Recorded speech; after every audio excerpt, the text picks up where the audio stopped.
Et yo tout le monde, c'est Schlauzeline. Aujourd'hui, on se retrouve pour une toute nouvelle vidéo. Je vais vous parler des événements qui se sont déroulés en avril et en mai dans la communauté Ninjago francophone, car comme vous le savez, il y a eu beaucoup de problèmes. Donc il y a énormément de personnes qui en parlent ou même qui font des vidéos sur le sujet, alors qu'elles n'étaient pas au courant de l'origine et de l'entièreté de l'histoire. Voilà, la vidéo peut commencer.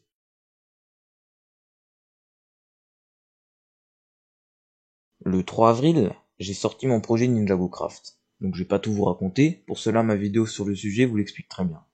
Firex TV me l'a supprimé, donc je republierai ma vidéo sur Firex et l'affaire Ninjago Craft sur une autre chaîne, et je mettrai ça dans la description, mais ce sera pas tout de suite quand cette vidéo là sortira, hein, ce sera un peu plus tard. Donc si vous voyez pas tout de suite le lien dans la description, c'est normal, faut attendre un petit peu. Donc voilà, il nous a diffamé Fire Order et moi, il a manipulé sa communauté, s'est moqué de nous, il a mené des gens contre nous et il a volé mon projet Ninjago Craft. Donc avant que vous ne me lynchiez, sachez que toutes les preuves sont dans la vidéo. Donc il faut savoir qu'à ce moment-là, Ninjago Aventure se prétendait neutre dans l'histoire, même s'il défendait plutôt Firex TV. Donc Fire Order dénonçait les actes de Firex TV, et aussi un peu ceux de Ninjago Aventure. Ninjago Aventure ne regardait pas ses stories, et Firex TV, lui, il les regardait. Donc il a fait des screens des stories de Fire Order, et les a montrés à Ninjago Aventure. Et il lui a également dit des trucs faux, et avait comme fausse preuve les stories. Car en gros, il les sortait de leur contexte, et il faisait dire des choses que Fire Order n'avait pas dites. Donc Ninjago Aventure a donc pris peur, hein, et il a parlé à Anonyme. Donc ça c'est la propriétaire du serveur des Ninjagers. Il lui a dit d'enlever Fire Order des administrateurs, et même de le bannir. Et elle l'a fait. Donc les membres du serveur se sont révoltés. Anonyme a même nommé un autre administrateur qui était extrêmement violent, avec des insultes graves. Et au final, elle a fait revenir Fire Order et elle a quitté le serveur. C'est donc Fire Order qui est devenu le propriétaire du serveur.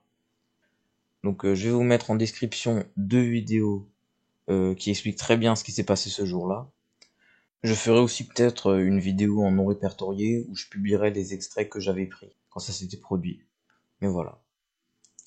Donc c'est après ça que j'ai sorti ma vidéo et que Firex TV me l'a striké.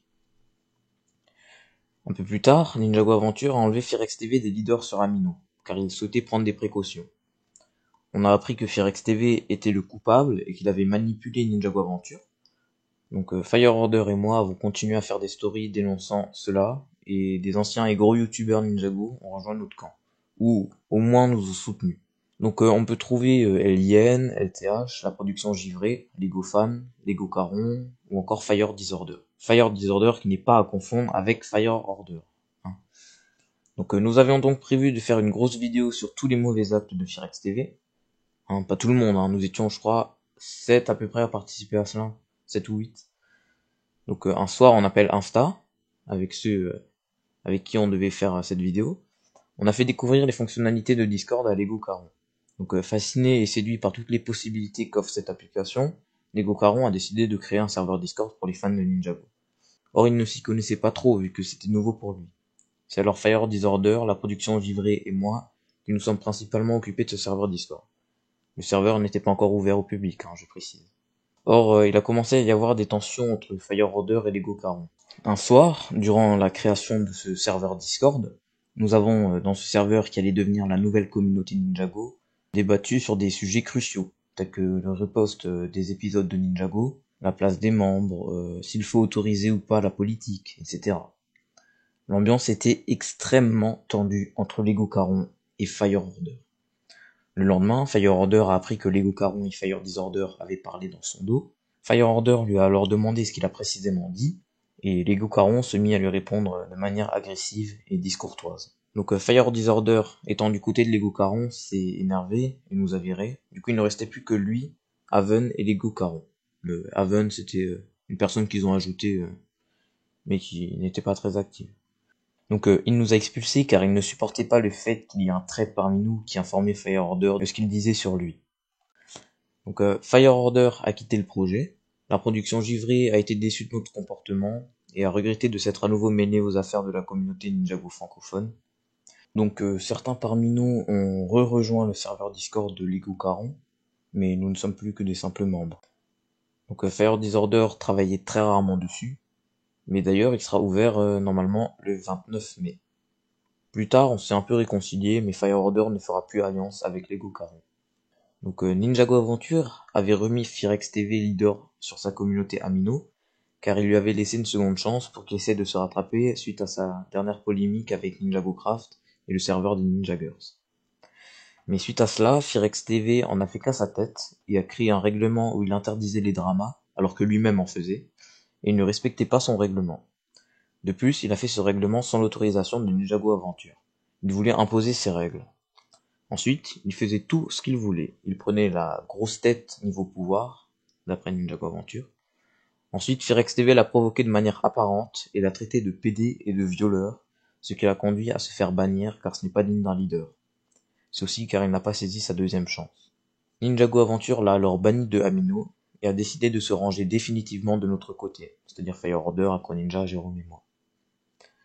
Firex TV s'est allié avec des anciens membres de la communauté Amino qui ont été bannis auparavant, et il est allé sur d'autres communautés. Un jour, Ninjago Aventure avait ping plein de fois des gens pour rien dans mon serveur Ninjago Craft, ce qui fait que toutes les personnes présentes dans le serveur Discord reçoivent une notification. Donc il faut savoir que c'est loin d'être le premier de ces avertissements, et il en a eu des beaucoup plus graves. Donc je ne vais pas les citer car mon but c'est pas de rabaisser les gens, c'est simplement d'expliquer ce qui se passe. Je l'ai alors expulsé, il s'est énervé en privé et m'a banni de son serveur Discord Ninjago Communauté FR, sous le coup de l'adrénaline, il a dit. Uniquement parce que je l'ai expulsé de mon serveur. Or moi j'avais une bonne raison. Peu de temps après, Firex TV a menacé de supprimer la chaîne YouTube de Ninjago Aventure si ce dernier ne le remettait plus agent sur Amino.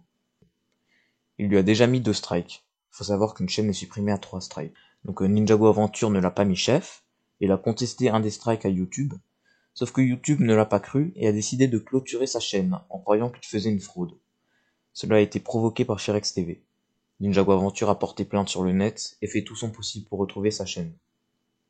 Il a également créé une nouvelle chaîne YouTube dont je vous mettrai le lien dans la description. Fin mai, j'ai organisé des lives sur Gartic Phone. Donc c'est moi qui ai amené cette mode sur la communauté Ninjago francophone. Il s'agit d'un site où on doit dessiner ce que les autres nous demandent. Or, il y a eu des caricatures haineuses, que j'avais pourtant interdites. Fire Order a dénoncé cela en story, sauf que cela a été mal compris par certains. Les gens ont cru que mon but était la moquerie alors que non, ce qui a encore plus divisé la communauté. Donc voilà où nous en sommes pour l'instant. Dernière remarque avant la fin de la vidéo, il faut savoir que de nombreux comptes fake de Firex se sont créés en mai, que ce soit sur Instagram, Amino ou encore Discord. Donc il s'agit de gens qui sont passés pour Firex et qui insultent ses opposants ou qui insultent pour rien. Donc faites attention à ces personnes et ne vous laissez pas avoir. Allez, ciao pour une prochaine vidéo.